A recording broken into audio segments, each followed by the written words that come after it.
ওই কিরে, ওই কিরে, অপবিশ্বাস, অপবিশ্বাস, ওই কিরে, অপবিশ্বাস, অপবিশ্বাস। আরে এটা তো অপবিশ্বাস। এই পরকীয়া মাসি, বাথরুম মাসি, তুই দেখ, এটা হচ্ছে অপবিশ্বাস। এই ধরনের ফিটনেস আসতে পারবি? এই ধরনের কস্টিউম পরতে পারবি? এই ধরনের কোনো কিছু করতে পারবি তুই? তোর কি সে যোগ্যতা আছে? সুট কিরানি, বালিশের পেট কিরানি, তোর কি সেই ধরনের কোনো কিছু আছে? এটা হচ্ছে অপবিশ্বাস, চিনে রাখ, বুঝছস? অপবিশ্বাস 20 বছর আগে যেরকম ছিল না, এখন সেরকমই আছে, বুঝছস? মাঝখানে একটু মোটা হয়ে গিয়েছিল। কেন মোটা হয়ে গিয়েছিল? কারণ আমাদের জয়সূরা জন্মগ্রহণ করেছে। একটা মহিলা যখন প্রেগনেন্ট হয় তখন তো একটু মোটা হয়ে যায়, তখন একটু ইয়া হয়ে যায়, যেমন তুই হচ্ছিস, তোর মতো আর কি। আহ, এরকম হয়ে গেছিল আর কি।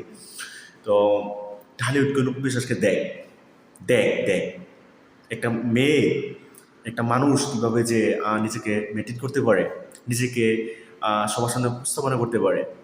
কেন সে কাজ পাবে না? কেন সে সবার মধ্যমণি হয়ে থাকবে না? কেন সে সবার ভালোবাসা পাবে না? সবার টাইম বাদ দিলাম, শাকিব খান, দ্য মেগাস্টার, শাকিব খানের ভালোবাসা সে কেন পাবে না? শাকিব খান তাকে কেন আলাদা চোখে দেখবে না? শাকিব খান তাকে কেন ভালোবাসবে না? শাকিব খান তাকে দেখে কেন মায়ায় পড়বে না? একটা মেয়ে যদি এইভাবে আসলে প্রেজেন্ট করতে পারে, এই যে এভারগ্রিন থাকতে পারে, মেনটেন করতে পারে নিজেকে, তাহলে তার স্বামী তো তোকে ভালোবাসা দিবেই। হ্যাঁ। আর ঢালিউডকে বিশ্বাস হচ্ছে সেই স্বভাবের মানুষ। সে ট্রেন্ডকে ফলো করতেছে, বর্তমান ট্রেন্ডে যেটা যায় সে সেটাই করতেছে। ওকে। আর শাকিব খানের নজরে সে বারবার আসতেছে। না, শুধু শাকিব, মানে আমি একটা কথা বলতে চাই, ঢালিউড কোনো বিশ্বাস সবসময় শাকিব খানের সামনে এইভাবেই থাকে, নিজেকে সুন্দরভাবে উপস্থাপনা করে।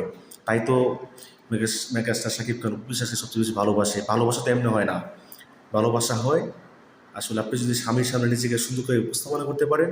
হ্যাঁ। অনেক মহিলারা আছে যে আহ, স্বামীর সামনে বাসায় পরে কী ধরনের ছেঁড়া পাড়া কাপড় পরে, তাই স্বামীর তারা ভালোবাসা পায় না। তারা আবার যখন বাইরে বের হয় তখন সুন্দর সুন্দর জামা পরে বের হয়। তো ঢালিউড কেন উপবিশ্বাসের সেই স্বভাব নেই। ঢালিউড কেন উপবিশ্বাস আসলে শাকিব খানের সাথে যখনই যায় তখনই সে একটা সুন্দরভাবে যায়। ওকে।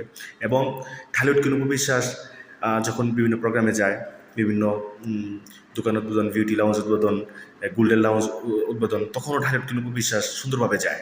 আহ, তো সেটাই প্রডিউসারদের চোখে পড়ে, সেটাই আসলে ডিরেক্টরদের চোখে পড়ে যে না, ওর ফিটনেস ভালো, এখন সে ফিটনেসের উপরে জোর জোর দিয়েছে, আগের উপবিশ্বাস এখন আর নেই।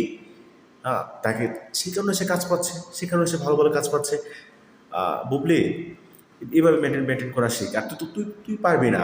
তোর তো জীবনটাই কিন্তু সার্জারির উপরে, নাকের সার্জারি করিয়েছিস, সব কিছু করিয়েছিস। তোর ভক্তরা তো তোকে নিয়ে শুধু চাপাবাজি করে। আর চাপাবাজি কাকে বলে, ও কত প্রকার, ও কি তুই সেটা ভালো করে বুঝিস। ওকে। তোর ভক্তরা কিসের চাপাবাজ? তোর ভক্তদের চাইতে তুই আরও 2000 গুণ বেশি চাপাবাজ। চাপাবাজের রানী বলা হয় বুবলিকে। চাপাবাজের রানী বলা হয় কাকে? বুবলিকে। তো এই জিনিসটা সারা বাংলাদেশের মানুষই মানে, আমরাও মানি। ওকে। আর ঢালিউড বিশ্বাস যে কতটা সুন্দর, হ্যাঁ, সেটা তুই দেখতেছিস, ফুলতেছিস, সেটা আমরা ভালো করে জানি। তুই ফুলে যা, তুই ফুলে যা, তুই আসলে রাতের ঘুম নষ্ট কর, তুই রাতের ঘুম নষ্ট কর। আর ঢালিউড কিন্তু বিশ্বাসও জাতির সামনে এইভাবে প্রেজেন্ট করে যাবে, ঢালিউড কিন্তু বিশ্বাস এইভাবে আসলে নিজেকে মেনটেন করে যাবে।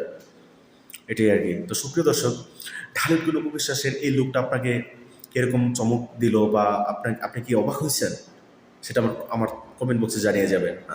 আর বুবলি কি আসলে এটা দেখে পড়ছে, ভিতর ভিতরে আসলে চলছে, এটাও আপনার কমেন্টে জানিয়ে যাবেন। এটাই আর কি। আসসালামু আলাইকুম।